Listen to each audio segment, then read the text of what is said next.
Good morning. Welcome to today's New York City Council hearing for the Committee on Transportation and Infrastructure. At this time, please silence all phones and electronic devices. If you wish to speak in today's hearing, please fill out an appearance card with one of the sergeants. Moving forward, no one is to approach the dais. Chair, you may begin. Good morning and welcome to today's hearing of the New York City Council's Committee on Transportation and Infrastructure. I'm Councilmember Sean Abreu, Majority Leader and Chair of this committee. Today, the committee will hear testimony on 5 pieces of legislation. Introduction number 845, sponsored by Councilmember Thomas Henry, in relation to requiring the Department of Transportation to install lighting under elevated train lines. Introduction number 866, sponsored by Councilmember Epstein, in relation to requiring the Department of Transportation to post notification signs regarding upcoming disruptive work. Introduction number 894, sponsored by Councilmember Brewer, in relation to seasonal enclosures for sidewalk cafes. Introduction number 917, sponsored by Councilmember Justin Sanchez, in relation to sanitation and cleanliness requirements for roadway and sidewalk cafes. And introduction number 918, also sponsored by Councilmember Thomas Henry, in relation to allowing sidewalk and roadway cafe revocable consent fees to be paid in quarterly installments. Because today's hearing is focused solely on legislation, we will use it as an opportunity to examine the purpose, implementation, and potential impact of these bills. Together, these bills raise important questions about how New York City manages its streets, sidewalks, and public spaces.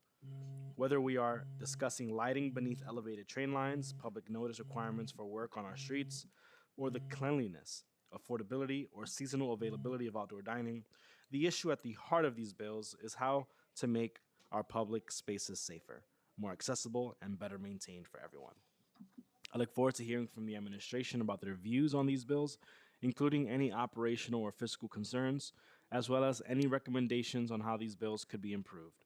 I also look forward to hearing from restaurant owners, community members, advocates, and other stakeholders about how these proposals would affect them in the neighborhoods they serve.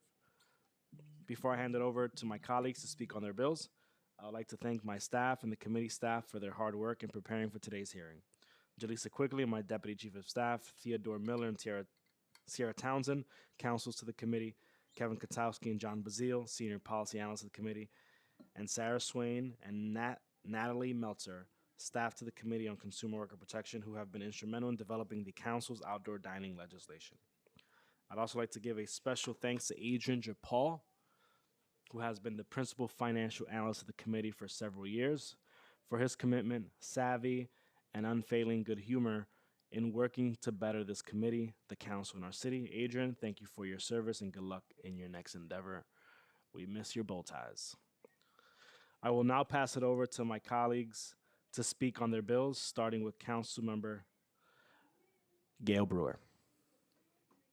Thank you. Thank you very much. I am here to talk about, as you heard from the chair, 894. It has to do with seasonal enclosures for cafes that are outdoor. And this did come from the suggestion made by the Hospitality Alliance. I want to thank them, as I always do, for their incredible support of these kinds of issues. There's a time frame during the season when it's chilly, as you all know, and the idea would be because of that frigid and wet weather across our city, especially between October 1st and March 31. During that time period, Intro 894, if enacted into law, would allow restaurants to install high-quality winter vestibules enclosing their licensed sidewalk cafe area. These are spaces for which they already pay the city for the year, actually for the whole year. And so the notion would be to have better access to that space. There are also businesses that are unclear on what is allowed and what is prohibited. This legislation aims to provide clear guidance to help businesses and owners plan. I think we all see, in some cases, businesses have these enclosures, sometimes they don't, and they all differ. This bill would make it clear. I do want to thank Andrew Reggie from the New York City Hospitality Alliance for raising this issue and for his tireless advocacy for restaurants and bars and cafes and owners and people who are crucial to our city's economy and neighborhood life. I want to thank Chair Abreu for including this on the agenda and legislative staff Rachel Cordero, Sarah Swain, Natalie Meltzer, as well as committee staff Sierra Townsend, Theo Miller, John Basile, and Kevin Kotowski. Thank you very much, and we hope that it will pass. Thank you. Thank you, Councilmember Brewer. I will now turn it over to Councilmember Sanchez to speak on Intro 917.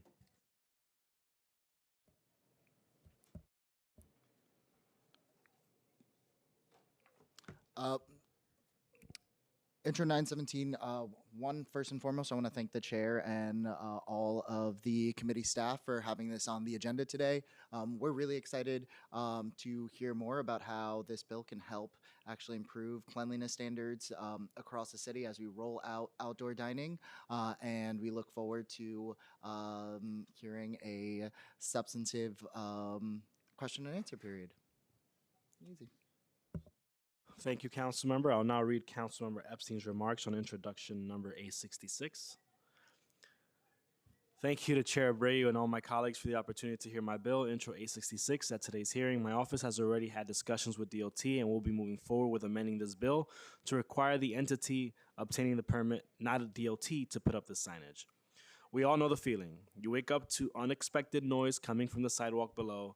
You're walking your child to school, and suddenly the path you take every day is taped off for construction. You go to open up your deli for the day, only to find someone jackhammering outside of your business. You didn't know this was going to happen, and you're not sure how long it will last.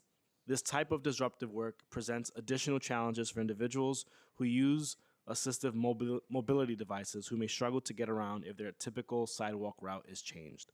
While the work being done to improve our streets and sidewalks is necessary, it can be disruptive to our daily life.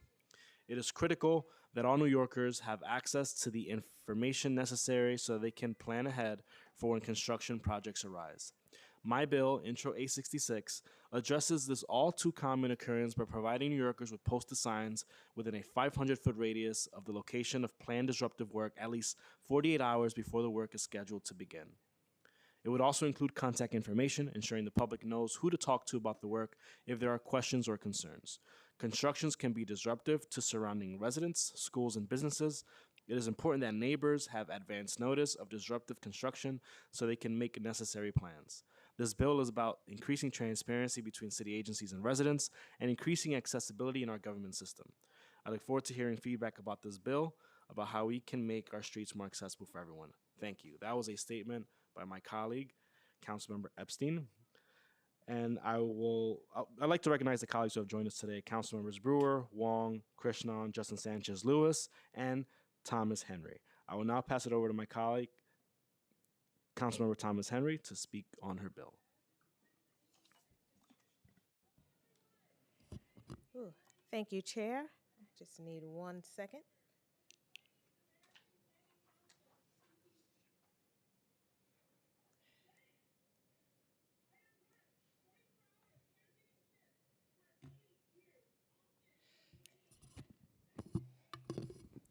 So good morning, Chair Abreu, and thank you for convening today's hearing. Thank you to my colleagues on the committee. Transportation is about more than getting people from one place to another. It is about how people experience our neighborhoods once they arrive. It's about whether a resident feels safe walking home beneath an elevated train. It's about whether a family chooses to stop by at a neighborhood cafe. It's about whether our streets invite people in or push them away. Today, as a member of this committee and the chair of Small Business Committee, I am proud to present 2 pieces of legislation that recognize a simple truth. Our transportation system should work for the people who use it every day. Introduction 845 would require the Department of Transportation to assess streets and sidewalks beneath elevated train infrastructure to determine where additional lighting is needed and install it within a defined timeframe. In my district, the 7 train runs through the heart of our community. For years, residents have shared concerns about dark under the underpasses that feel unsafe and overlooked. No New Yorker should have to question their safety simply because they are walking home beneath our transit infrastructure. This legislation creates accountability by ensuring those concerns are evaluated, addressed, and reported on. Introduction 918 focuses on another important part of our streetscape, the small businesses that activate our sidewalks and make our commercial corridors vibrant. By allowing roadway cafe operators to pay revocable consent fees in quarterly installments rather than all at once, we can ease unnecessary financial burdens while continuing to support the outdoor dining program that has become such an important part of our city's fabric. These bills may address different issues, but they advance the same goal: creating streets that are safe and more economically vibrant.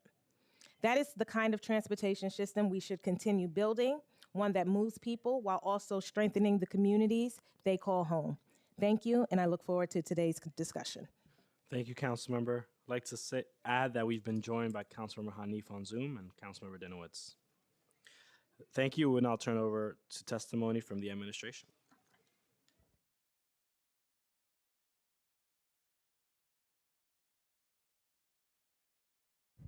Good morning. Please raise your right hand. Do you affirm to tell the truth, the whole truth, and nothing but the truth before this committee and to respond honestly to council member questions? Thank you. You may begin when you're ready, and if you could just state your name and name and title for the record before you begin, that would be great. Thank you.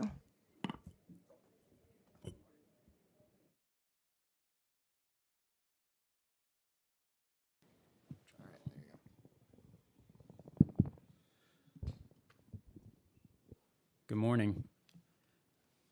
Good morning, Chair Abreu, members of the Committee on Transportation and Infrastructure. My name is Monty Dean, Deputy Commissioner of Traffic Operations, and I am joined by Michelle Craven, Associate Deputy Commissioner of Cityscape and Franchises, Jeff Malamy, Director of Street Improvement Projects, and Rick Rodriguez, Assistant Commissioner for Intergovernmental and Community Affairs. Thank you for the opportunity to testify on behalf of Mayor Mondani and Commissioner Flynn about Intro 845, 866, 894, 917, and 918. First, Intro 845, sponsored by Councilmember Thomas Henry. This bill would require DOT to install distinctive lighting under elevated train lines. With nearly 400,000 streetlights citywide under our responsibility, we recognize the importance of street lighting in enhancing both street safety and quality of life. We are committed to ensuring streets are well lit for vehicle traffic as well as pedestrians in both the roadway and the sidewalk.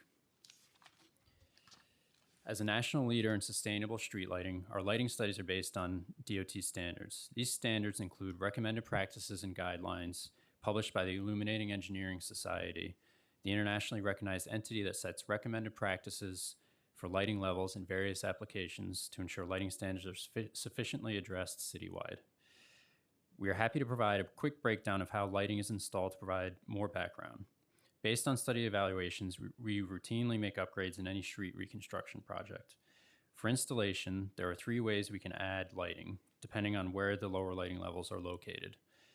We can reduce the distance between streetlights, add secondary lighting on the back of existing poles over the sidewalk at a lower height, or install new standalone poles.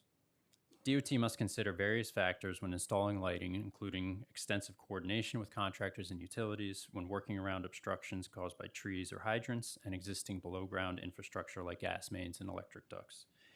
These factors require further extensive survey and design work.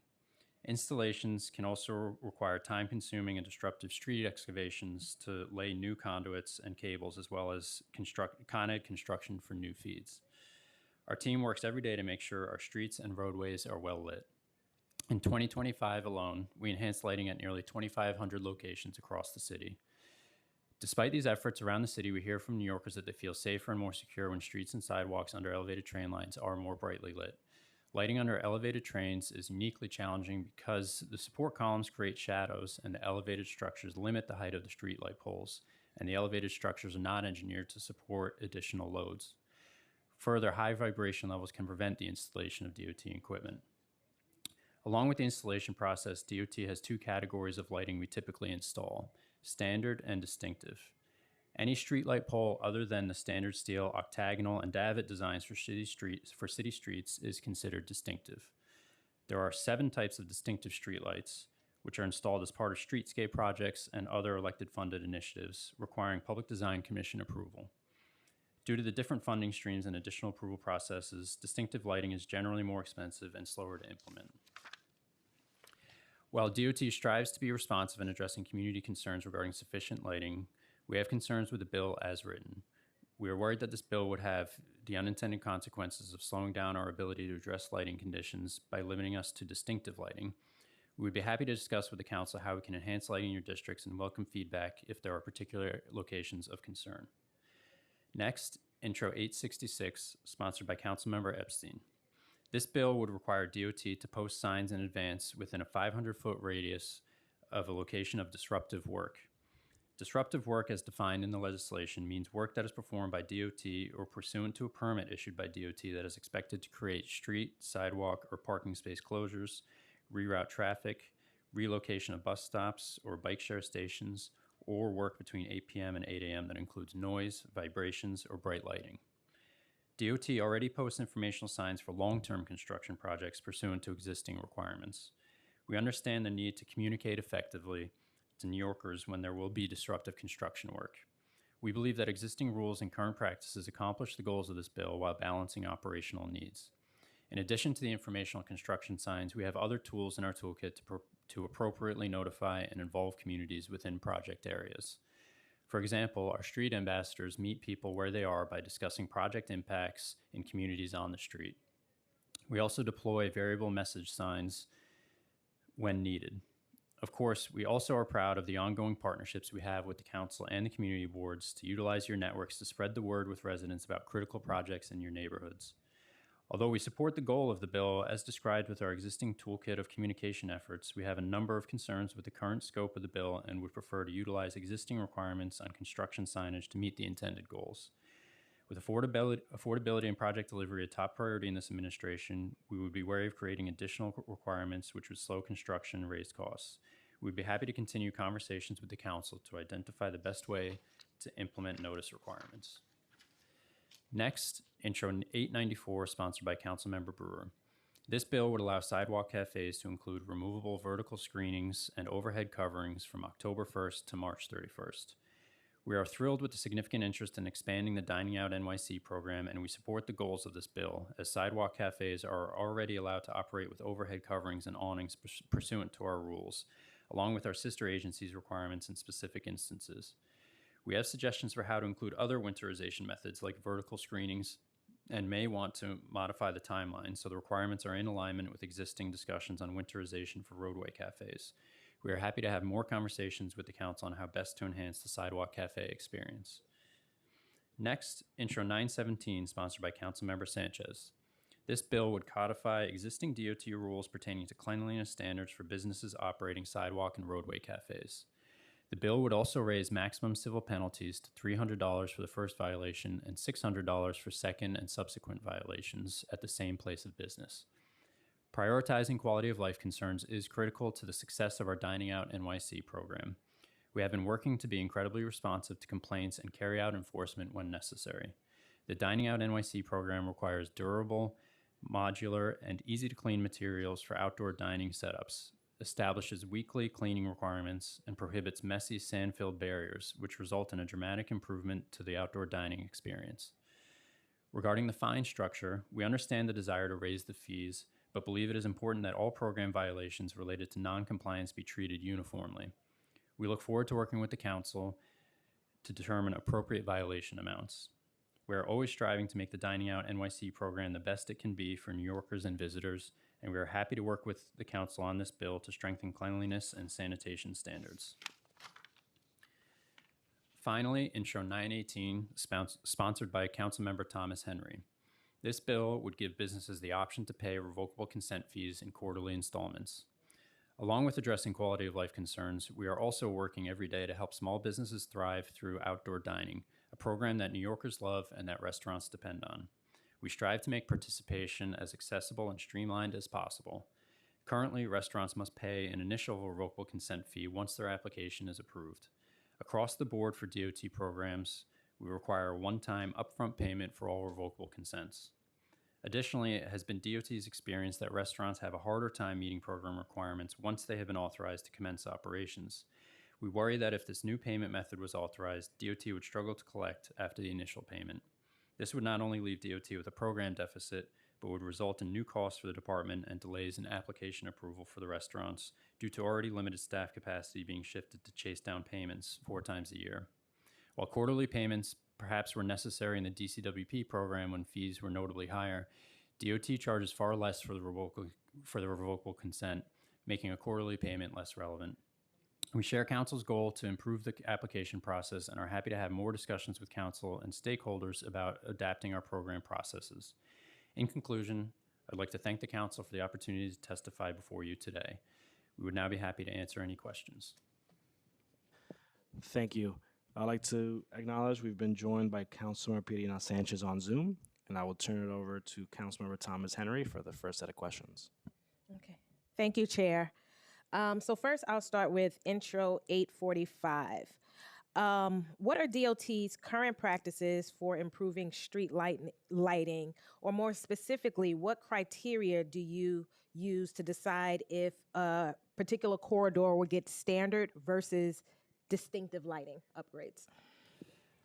Distinctive lighting typically comes when we get funded through RESO or multimodal funding from an elected official, and that is what is used to purchase and install the distinctive types of lighting, whereas our standard lighting is funded through the normal city funded process. And what are your current practices regarding lighting conditions on streets and sidewalks located underneath elevated subway lines? When we get a request or a complaint, we will go and evaluate conditions at that area, and we'll do data collection. We'll do an assessment of the lighting levels, and then if we determine that there is additional lighting necessary, we will evaluate what the right approach is, whether it means adding arms onto existing poles or whether we need to install new poles to achieve the right lighting level. So currently, it's not a practice to elevate the lighting levels under elevated subways. It's only on a as complaint basis. It's mostly driven by when we get requests or complaints about conditions there. Okay. Do you have any complaints? And I'll just take a step back. The Nexus, this bill really comes specifically from conditions, particularly in my district, where the 7 train lies in Roosevelt Avenue. We've had a series of things you've heard on the news of illicit activity that happens, and a lot of it is attributed because it's a very dark and desolate area.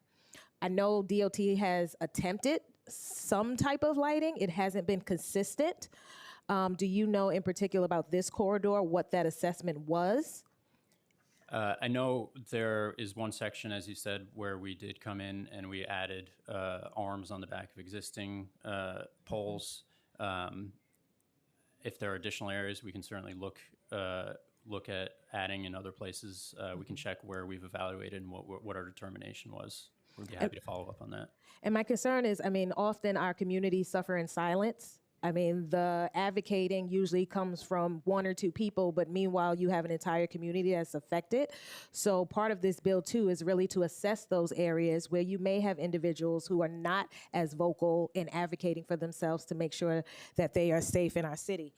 Next question as it pertains to 845. What interagency coordination would be required to implement this bill? Again, will depend in each location what we find. If we find there's a need for additional lighting, if we can't, for instance, add to onto existing poles, we might need to work with Con Ed if there needs to be more power provided, and then we would have to coordinate on construction if there's additional trenching required. We'd have to go through the normal process to make sure we know what else is under the street there, and also we would have to. If any of the trenching or other work was near any of the transit infrastructure, the columns for the overhead infrastructure, we would have to coordinate closely with MTA on that as well. Okay. Now, at the committee's executive budget hearing on May 29th of this year, DOT testified to its $331 million commitment to replace every first-generation LED streetlight fixture across the city. Does that commitment include sufficient funds to replace the lighting fixtures targeted by this bill? It would include the lighting that we have in these areas. Yes, so we would replace all the existing LED lights, including under transit infrastructure. How long do you anticipate that taking? We're working on the timeline now. We typically have gone by borough, so we'll have to figure out the scheduling of the contract, but it will take a few years. But the benefit of this program, in addition to replacing the existing LEDs, is that we will also include installing sensors in the lights so that we will know right away when there are issues with outages or anything like that will help us identify what the underlying issue is when there are problems like that. So we will be able to be more responsive in the future when there are issues with lighting. In addition to replacing those LEDs on existing fixtures, would you also look to assess if additional fixtures are needed in those areas? We wouldn't necessarily, as part of this, we would have to do separate surveys for areas where there were concerns about the lighting level. Okay. How often does DOT hear concerns regarding lighting conditions under elevated train lines? I don't know if we have a specific number. We can check on that and get back to you on how frequently we get those requests. Okay. I'm going to go to intro 918 for now. I can come back if you like. Yeah, I'll come back to you. Okay. I think Councilmember Sanchez wants to add commentary on intro 845. Yes, I do. So if you look around the world, if you go to Santiago, Santo Domingo, if you go to Puerto Rico, Chicago, Bangkok, Kuala Lumpur, Miami, the list goes up, Seoul, Dubai, all of these places around the world have lights specifically on their train rail system. I'm curious to know if there is an opportunity that doesn't include lighting on the street light poles, but on the elevated rail itself, and what is preventing anyone from adding lights to that elevated rail itself? We typically don't, because there are vibration issues. There's also, they have their own power on the train lines that we'd have to contend with. So there may be instances where we've done it, but it's not the typical practice. So it can be challenging. It's, for us, it's typically easier because we own and operate the streets, and we usually have some form of existing light poles there that we can add on to. So if for instance, adding a pole on the back of an existing light pole adding an arm on an existing light pole is an option that's typically easier to do. So is it accurate to say that the street lighting on rails would be more of a state issue than it is a city issue because of the control of the elevated subways, or? We would certainly have to work with them in those instances because they do own the infrastructure. So it's in those scenarios, we'd have to coordinate definitely with New York City Transit. Has there been any assessment of using the power that already exists on the trains to illuminate the underneath? I mean, the way that I envision Councilmember Thomas Henry's bill is, I mean, we have lights that you can literally just stick onto a wall with batteries. Then that was when I was a kid. And so seeing the way that technology has vastly improved now, I'm curious to know if there are green ways and, green infrastructure ways that we can be adding light that uses the renewable electricity that already exists on these train tracks to help illuminate underneath. Has there been any ability to study that, or any discussions with either state partners or other city partners about doing something in that way? Have you been able to envision this legislation in that way at all thus far? I'm not aware that has been studied, so we'd have to check and see if that's something that's been looked at before. Okay, thank you. All right. I'm now going to, Councilmember Sanchez, if you could just ask your 917 questions now. Sure. Hold on 2 seconds.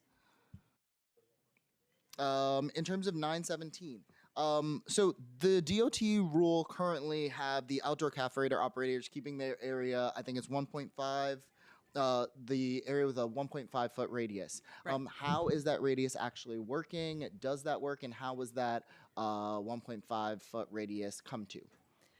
So I believe the 1.5 radius is sanitation's jurisdiction, so they actually enforce that piece of it, and we enforce the rest of it. I will say we've gotten very few complaints about cleanliness in this new permanent outdoor dining program. In the emergency program, we had many, many, many complaints about cleanliness. It's something we've taken very seriously in setting this program up and setting up our rules. And we've hardly heard about it at all. And our inspectors do go out and enforce for cleanliness. We look for waste and debris and graffiti and food scraps and whatever else. That's mostly inside the setups, but we've had very few issues. And how would DOT's approach to enforcement change at all, if at all, with this new legislation? I think it would be substantially the same. I mean, we have these rules already, so it wouldn't actually change the requirement. It would just kind of duplicate it in the ad code, I think. So we would still enforce it the same way. And generally, what is the most common cleanliness issue that is reported when you do get the few reports?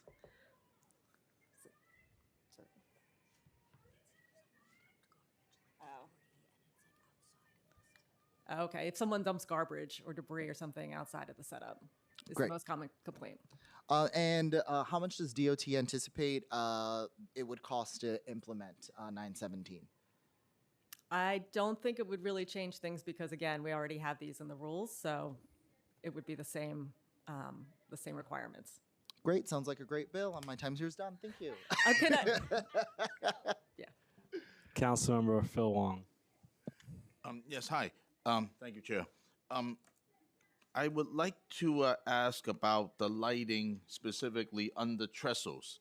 Yes, I totally support Councilmember Thomas Henry's issue on the dim areas on the 7th train on Roosevelt Avenue, but I'm also concerned about the trestles like under the CSX or the Long Island Railroad tracks where clearly there's some inadequate illumination in my district and other places. My question is, are those areas, can the DOT work on it to improve the illumination, or that's not city property and there's not much you could do about it? Can you please talk about it? Yeah, no, as long as if it's going over our right of way, we would have the ability to go take a look and see if we need to add lighting there, see if it's sufficient. So if you have locations, we can certainly evaluate those. Yeah, because specifically as the lifespan of these fixtures, as they approach the end of life, they get dimmer. And then when there's so many fixtures, they all get dim, either time to replace them or upgrade them, because that's an issue. And quite often that lead to a lot of attracts graffiti or crime and other issues. So I'll work with your office on that, but I support this bill. Thank you. Thank you, Chair. Councilmember Thomas Henry, you may ask your questions on 918. Thank you. On average, what is the range of the annual consent fee for businesses? So off the top of my head, I'd say they'd range from a few $100s. On average, it's probably $2,000, $2,500, something like that. And then there are some in the central parts of the city and what's called Sector 4 in the legislation. That would be in the thousands of dollars, like more thousands of dollars. Okay, and as mentioned, this is just one of the fees that businesses have to pay when they're doing an outdoor dining. This is the only annual fee that they have to pay. There are several fees when you're setting up the program, when you first apply, and then from year to year, there is one annual fee. Okay, so, and it was mentioned that if application is not, does not go through, just correct me if I'm wrong, does not go through, then the owner basically does not receive any of that a couple of $100 to $2,500 back. Is that correct? That is not correct, actually. Okay. This fee is what you pay. It's the sort of the final fee before you get your license, and Okay. then it's the annual one. So if it doesn't go through, you do not pay this fee. So what was the concern around if the entity doesn't get the license, you guys will never see the fee? What's that concern? The concern is actually we have found various programs that once someone has the authority to operate, and so you would pay the first fee, you would get your license. Mm-hmm. Sometimes it is difficult. We find that sometimes people are less interested in paying once they're kind of already out there. They have their license, they're like ready to go. And then people don't always pay on time, or they might be late, and then we have to chase after people to get them to pay. So as the structure is now, you pay the fee before you get your license Yeah, up front? it's the last thing before you get your license when you sign your revocable consent agreement. But if you do pay the fee and don't get your license, you get that back. You would, yeah, but that wouldn't happen. What do you mean that wouldn't happen? If once you've gone through the entire review process, the review and approval process before you would pay this fee. So like if you're paying this fee, we're good to go. Okay. How much does DOT anticipate it will cost to implement Introduction 918? So I don't know if we've done a specific estimate, but we do believe it would add to our sort of staffing responsibilities because it would be the same people who currently issue the invoices and also do things like register contracts, who are currently very busy full-time getting restaurants set up with their licenses. So either we would have to add additional staff or it would have the effect of slowing down the approval process for other restaurants. Have you considered an automatic payment process? So once the person signs up, they can automatically quarterly pay that fee? We have automated billing for the annual fees currently. We would have to change it in our portal to get it to be a quarterly automated invoice process. And that is something that is kind of a slow process to implement, unfortunately. So definitely considered it. It sounds great. Can we agree that oftentimes, especially for our small businesses, different fees can be cumbersome and burdensome, and this would alleviate some of that financial stress and obligation if we allow them to pay over a period of time versus upfront So on top of other costs? I agree with you. Obviously, fees can definitely be burdensome for small businesses. I think in this case, we actually haven't heard from any restaurants specifically requesting quarterly payments. We've heard from the advocates, but not from any restaurants. And we have found that restaurants are not very shy about asking us for things. So if you were familiar with specific restaurants, we would certainly be interested in talking to you and getting more information. So for the past 2 months, I've been doing tours of small businesses, predominantly restaurants across the city of New York. And one of the main things they mention are the fees, specifically with outdoor dining cafes. A couple of restaurants have actually said that they've paid fees in the past. I'm not going to say it's this same fee, but they've paid fees in the past, have not been able to open their sidewalk cafe, and have never received those fees back. So this really derives from, again, just common sense that it helps to pay over time versus one time, and also actually speaking to businesses to see what would be helpful. And when I discuss this with those businesses, they smile ear to ear and are super excited when I discuss it with businesses as well as community boards. Because individuals who own businesses and individuals who know business owners recognize that we are in an affordability crisis, not just in housing, but across the board. And our small businesses are getting hit very hard. And this is just one measure we see as being able to take some of that financial burden off of them.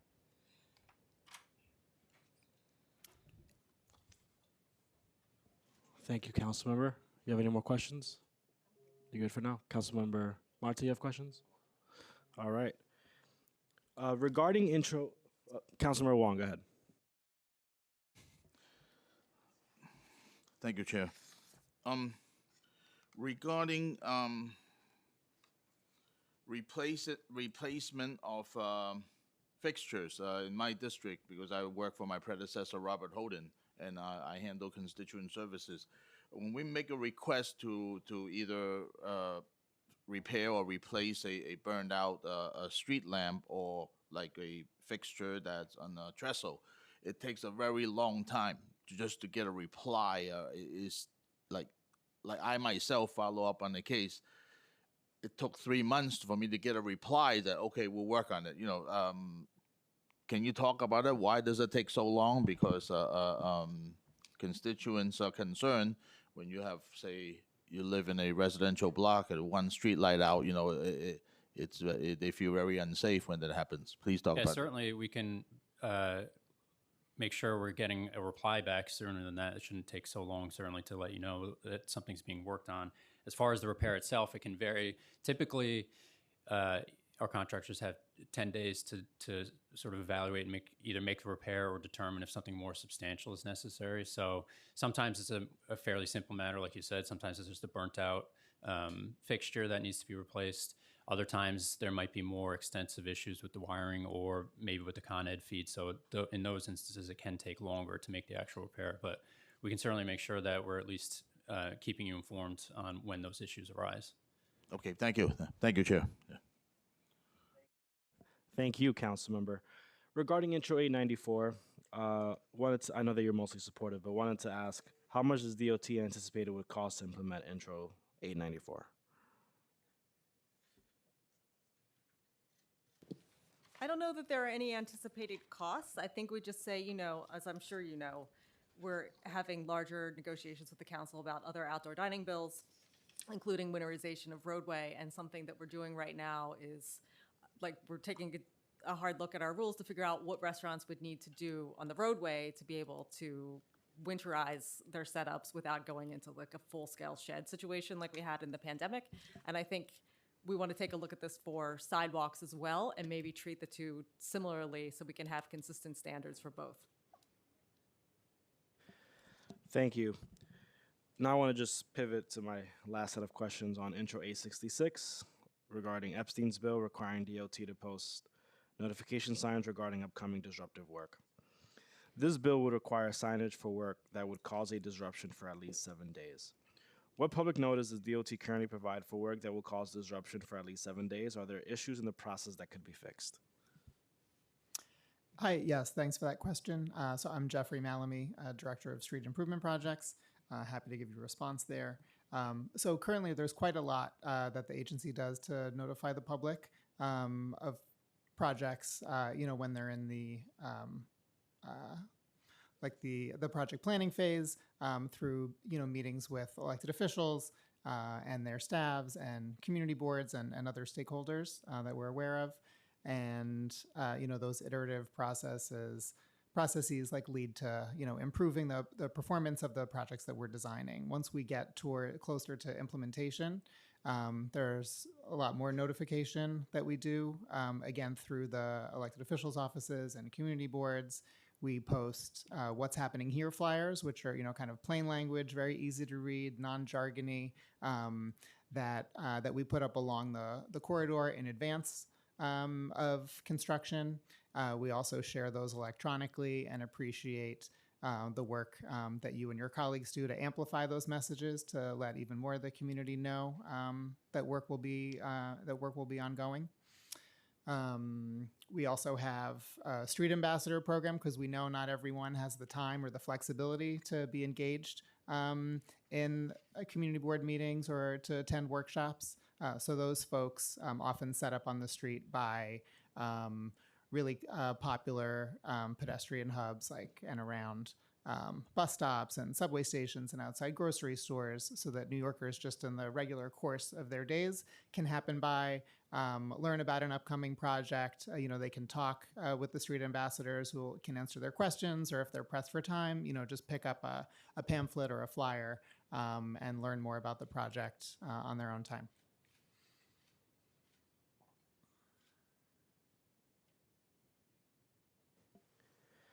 How does DOT define disruptive work generally? Does it pertain to specific work being done, such as utility work, street resurfacing, and street reconstruction? I think for how do we define disruptive? I think it depends on the scope and scale of a project. All those tools in our toolkit that I mentioned, don't get deployed for every single project. But we have a good gauge, working with your offices and your colleagues' offices and the community boards, understanding what the community would perceive as disruptive, and then matching, the outreach materials to speak to that need. So there's no defined standard per se for disruptive work? No, not really. And I think, the way that that it's defined in the bill is quite broad.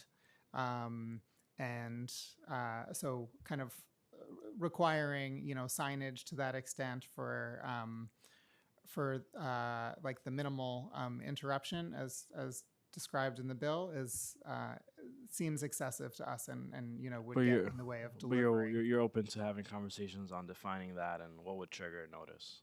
Sure. Yeah, definitely. Yeah, I mean, just like our safety projects for an intersection or a corridor, it's not one size fits all.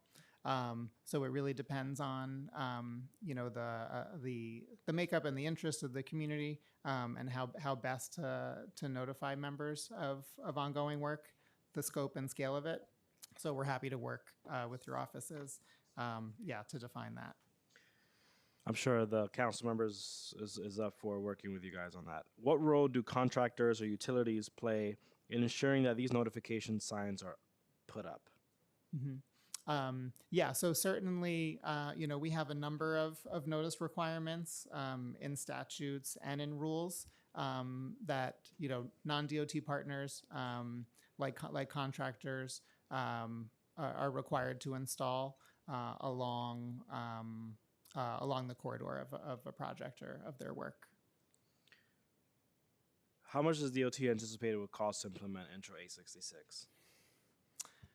I don't have a budget amount, but we are sensitive to the fact that additional signage work with printing and installing and maintaining and updating and removing those signs so there isn't litter on the streets would detract from the other work that the agency does as far as coordinating with elected officials' offices and holding the meetings and like street ambassador deployments, as I mentioned, that we feel are most effective at getting the word out and informing the public and hearing back from the public on their concerns around a given project.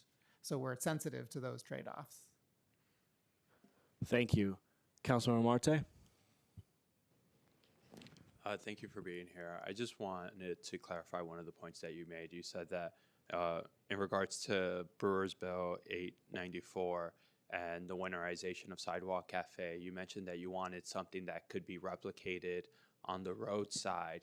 Can you talk about that a little bit further? How would that look like? What are some potential options of something that could be replicated from the sidewalk to a roadside cafe? Well, I think we're still kind of in early discussions about this, so I don't want to get too specific into anything, but I think, both roadway and sidewalk currently are required to be open air, right? Mm-hmm. And so you can have some sort of coverings on both, but you're not really supposed to have anything on the sides. So Correct. we're trying to figure out what kind of siding could be put up on a temporary basis through the winter, ideally with the dates to match on both, which they currently don't quite do with this bill. But to have something that could provide some kind of, wind protection and snow protection and whatever else on the sides of the setups for the comfort of everyone sitting inside. But I think we would want some kind of similar materials, similar requirements, protection from the snow. There might be standards to make sure that, the roof doesn't collapse if there's too much snow, something like that. So those kinds of things are what we're trying to work out. And we think it would probably make sense to look at those things together and just be consistent. It'll be easier for us. It'll be easier for the restaurants. It'll be easier for everyone sort of trying to understand the program. Okay. And I know we've talked to DOT a number of times about this, but the SLA has stipulations that they make with the community board on like whether they have windows opens, close, hours of serving drinks. However, a lot of times, and we've done walkthrough in my district, and I know Councilmember Epstein has done walkthrough in his district, where we see people take advantage of, whether it's sidewalk or the roadside dining to continue to serve liquor when the SLA, says they can't, or whether they made an agreement with the community board that they shouldn't. What can DOT do to make sure that the agreements that are made in the community board or with the SLA are actually monitored and enforced on both the sidewalk and roadside? So that's a great question. It's kind of a tricky question because the SLA requirements are the SLA licenses are outside of our jurisdiction, right? It's a state entity. Like we don't have the authorization to enforce that.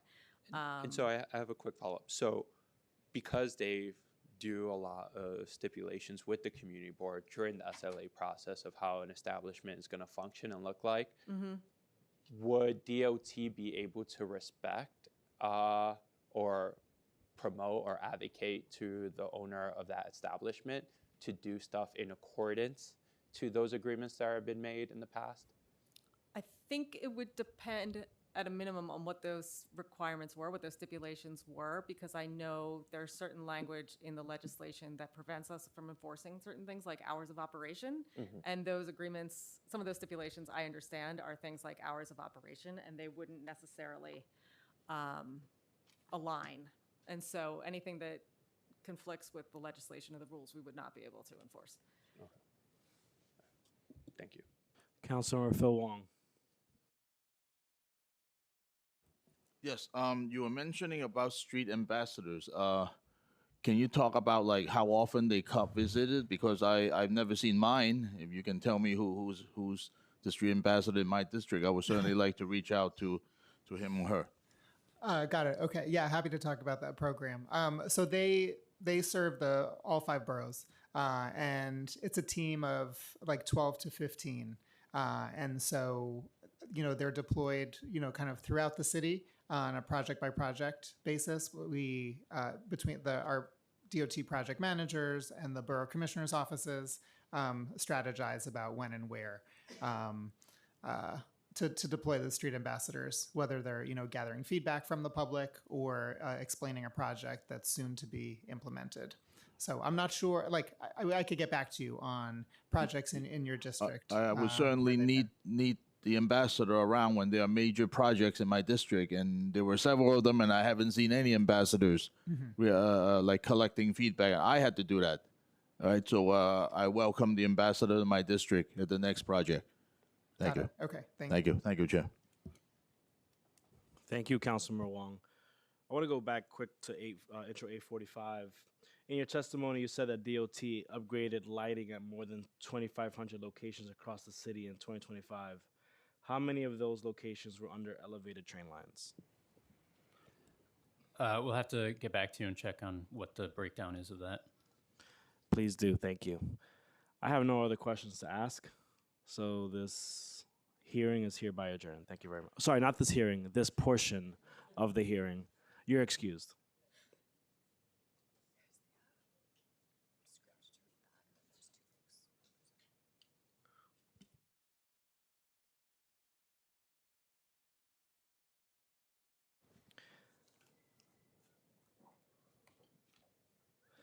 At the beginning of I now open the hearing for public testimony. I remind members of the public that this is a formal government proceeding and that the quorum shall be observed at all times. As such, members of the public shall remain silent at all times.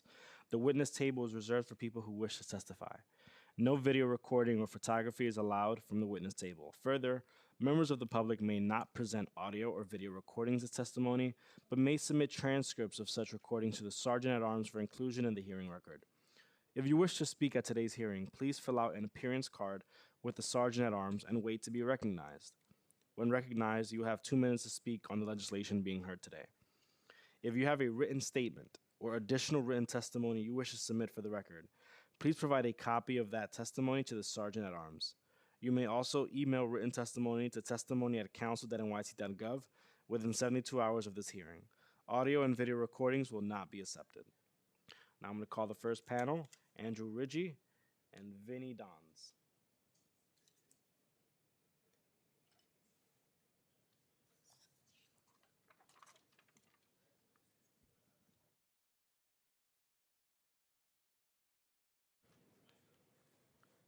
And Andrew, you can start whenever you're ready.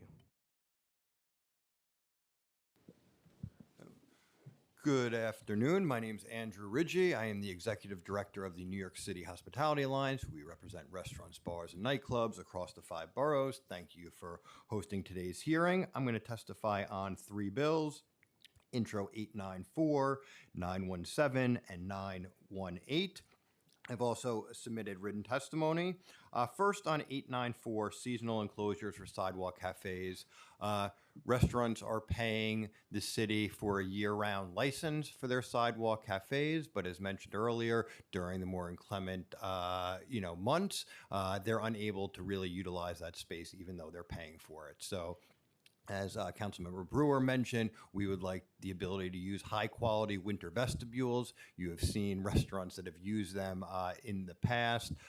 They hold up to the elements. They allow businesses, small businesses in particular, to really maximize their revenue by using the space that they're paying for throughout the winter months. It's also important worker protection, as when the weather gets cooler, you see restaurants are reducing worker hours, even eliminating some jobs because they're losing that space. If they're able to utilize it by keeping it warm during the winter, then they will able to sustain those jobs as well as sustain the small business revenue and giving their customers a place to sit. The next bill we are speaking on is the 918, which would allow the revocable consent fees to be paid quarterly instead of in one lump sum. This is how it was done for probably decades at DCWP. Not even a small business's landlord requires 1 year rent paid up front. Why is the city requiring small businesses to pay fees in a lump sum? It's not just the consent fees, it's also the licensing fee, security deposit, the fee for the public notice, architect's fees, if they're paying that, expediter fees. It is a lot of money. You could be talking tens of thousands of dollars. It worked in the past, paying quarterly. We think it would be a nice option, especially when we talk about supporting small businesses in neighborhoods across the city. And can I get 30 seconds to finish up the last one? Obviously, we all want to keep the streets, clean, the outdoor dining clean. We believe, as DOT acknowledged and was mentioned earlier, that the rules currently establish a regulatory framework and penalties if the sidewalk or roadway cafe area is not kept clean. We don't necessarily love doubling up the fine scheme. However, that being said, if you are going to codify what's already in the rules, we would just ask that violations, or I should say first-time violations, allow for a warning or a cure period before a monetary penalty is issued. The council, I know, is working on small business reforms. The mayor's administration, through Executive Order 11, is looking at reducing fines and fees. And we believe, as the Hospitality Alliance, any small business violation that does not pose an immediate hazard to workers or to the public should allow a warning or cure period before a penalty is issued. We think the focus should be on education and training first, penalties as a last resort. Thank you. Thank you. Vinny. Good afternoon, Committee on Transportation and Infrastructure. Thank you for allowing me to testify. My name is Vinny Dong, and I'm a current sophomore at Queens High School for the Sciences. As a student, I am here to testify about Intro 845-2026 and Intro 866-2026. As a student, we are across all 5 boroughs of New York City, and we travel all across the city to get to our schools every single day, Monday through Friday, at sometimes absurd hours. Sometimes we wake up at 6 o'clock, and sometimes we get home at 9 o'clock because of extracurriculars, getting to school, the distance. It is essential for the Department of Transportation and this committee to invest on the infrastructure surrounding the trains, underpasses, and streets.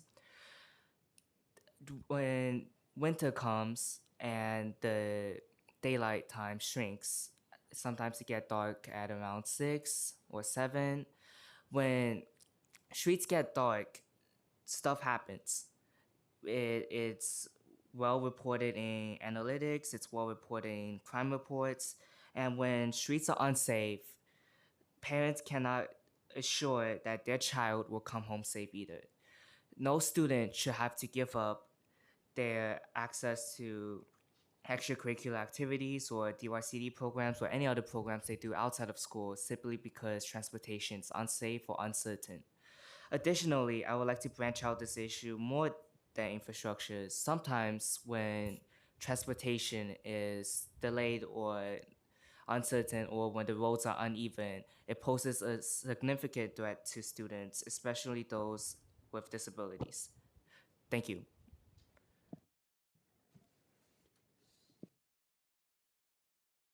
Councilman Marte. I just want to say thank you for coming today and for testifying. I think what you said is exactly what this legislation is meant to achieve. And so just want to thank you for having the courage, showing up to a city council hearing and, saying how you and other students feel. Thank you. This panel is excused. If we inadvertently missed anyone who registered to testify today and is yet to be called, please use the Zoom raise hand function if you are testifying remotely, and you'll be called in the order that your hand has been raised. If you are testifying in person, please come to the dais.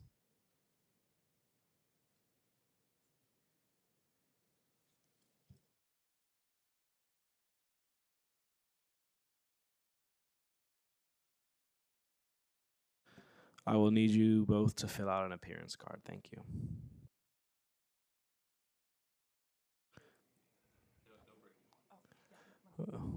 They're bringing an appearance card for you to fill out, and then you'll be able to testify. Just give us a moment.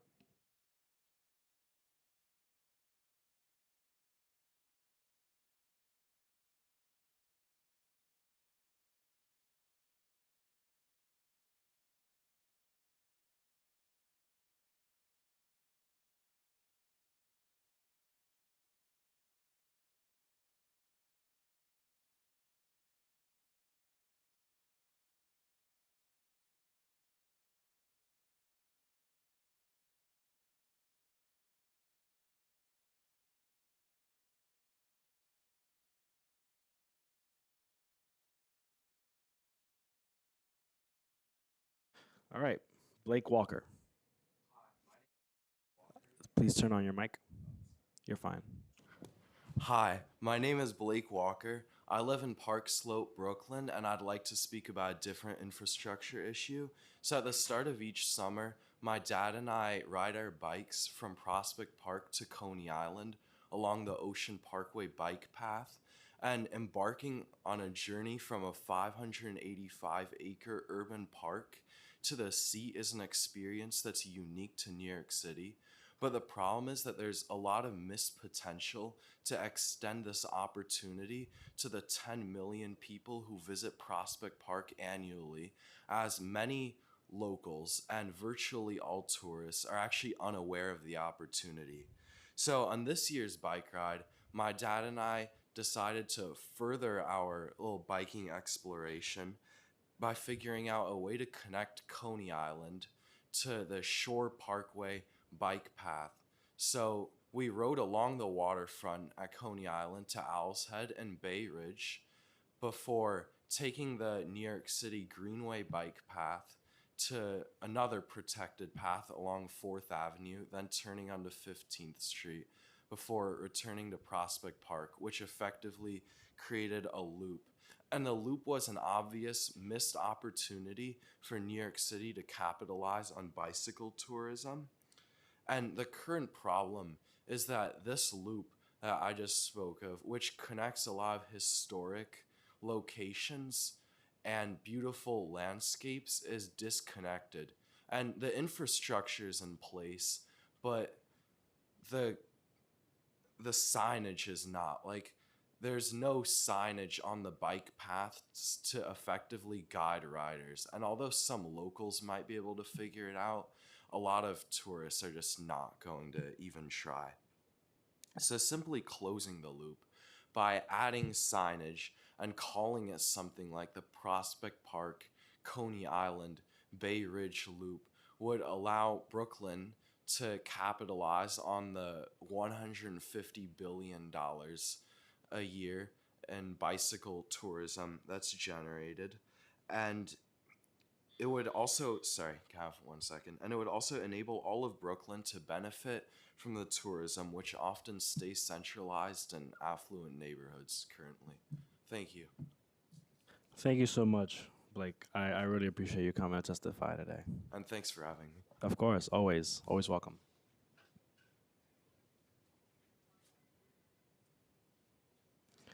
Just gonna do another check to see if there's anyone on Zoom who would like to testify. Please use the Zoom raise hand function if you're testifying remotely. And if you're in person, please come to the dais. Seeing none, I will now close the hearing. Thank you to the members of the administration and the members of public who have joined us today. This hearing is officially adjourned.